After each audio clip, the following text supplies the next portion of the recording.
Okay, we'll do questions for Joe Weiskamp first and then Coach. Questions for Joe.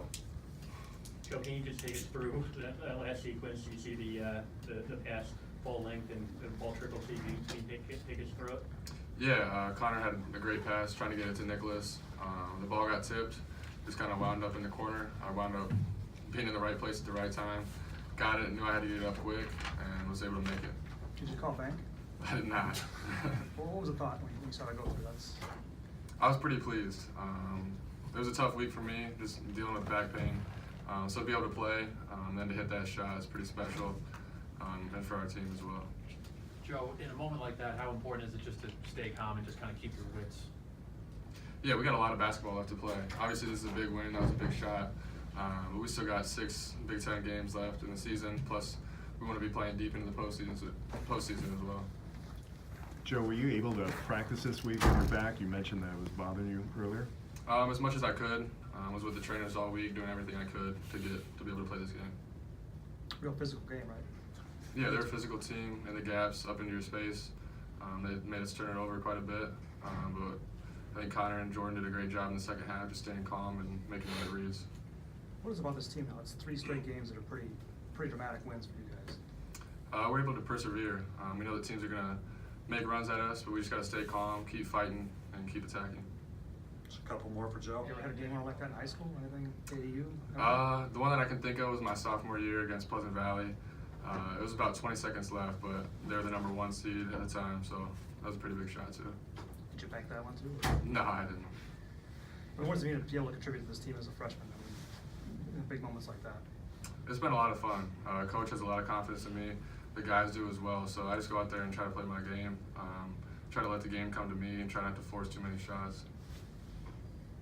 Good. Thanks, Joe. Questions for Coach? Fran, did you draw it out that way? In all seriousness, like the inbound length of the court, I know it was a tip in and all that, but. I'd say sort of. The most important guy in that situation is the inbounder. He's got to be able to get it down the floor. So you have a catch and pass. I got all my shooters on. He's throwing it to 4 shooters, and we didn't have to have a 3. It was great that he made a 3, but it could either be a catch and pass or it could be a tip. I think they were up. I thought they were aggressively trying to attack the ball, which I think you want to do defensively if you're Rutgers. But Nicholas really went after it. His job is to go get it or tip it, and then obviously tip it towards our basket. And once he tips it, now the clock starts, so you don't have a lot of times. You have to have the presence of mind to catch it and shoot it at that point, and Joe did that. Fran, were you at all surprised that Rutgers did not put a defender on an inbound pass? Well, no. There's a couple ways to look at it. They put 2 guys on Bohannon, so I think that's where we'd have to ask Steve. But I think he probably, knowing what the shots that Bohannon's made this year, I think he wanted to make sure he didn't. If he was going to lose, it wasn't going to be because Bohannon made one. And what's your philosophy on that, on guarding the inbounder in that long ball situation at the end of the game? Well, I always do it. The problem you run into sometimes is they'll run a guy down there and try to take a charge on you, and then you don't end up having a guy in front of the ball anyway. I like to do it. I have a guy, Ryan Kriener, who's got a 7'3" wingspan, so I typically would put him there. Fran, to be able to pull out this win after Gio hits that 3-pointer and with the crowd and everything, atmosphere, what does it say about the battle of your team? It says a lot. This is a really good team we just beat. Steve's done a fabulous job building this program. They compete, they came out ready, they jumped us, they turned us over 10 times in the first half. So I'm proud of my guys. We didn't let it get away from us. 28-22, we made a little run at the end of the half.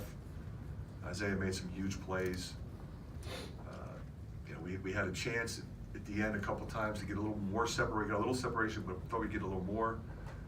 But they got some critical stops, and then they made some shots, and then Gio, he's done that a lot.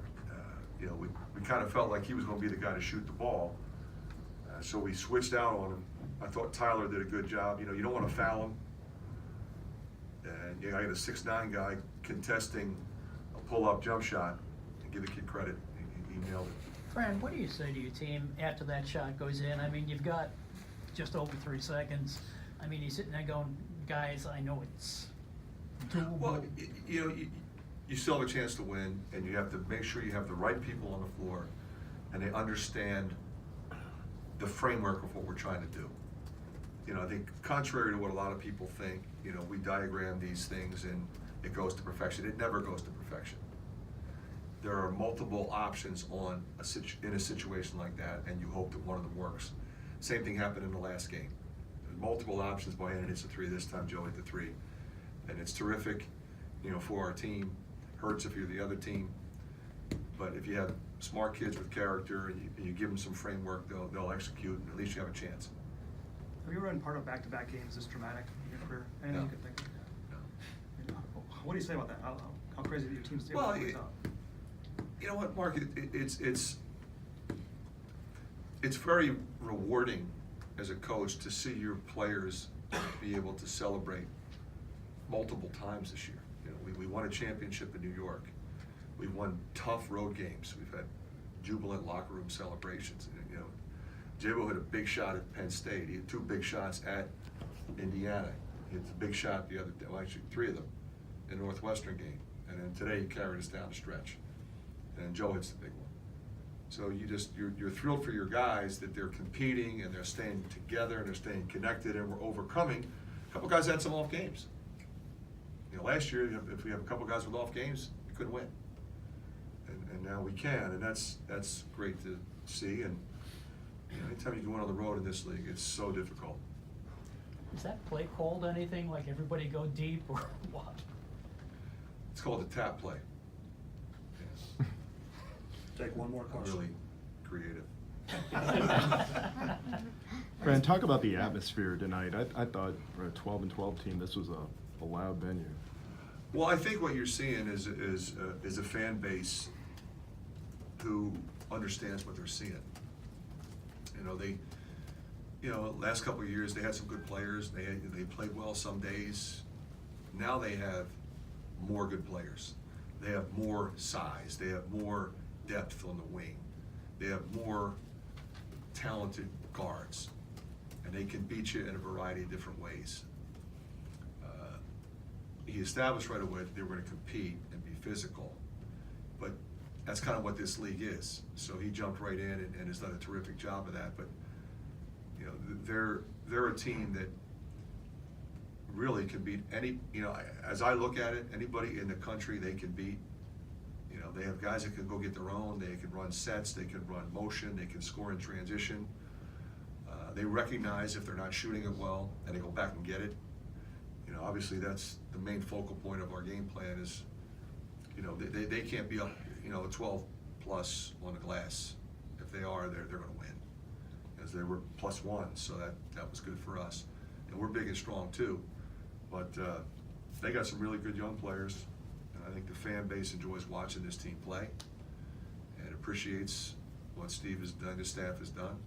And you know, I think if you're a basketball fan, you enjoyed this game. Yeah, you're disappointed that your team lost. And our fans are excited that we won. But you're not disappointed in the effort or what you saw from your team if you're a Rutgers fan. Okay, thank you, Coach. Yep.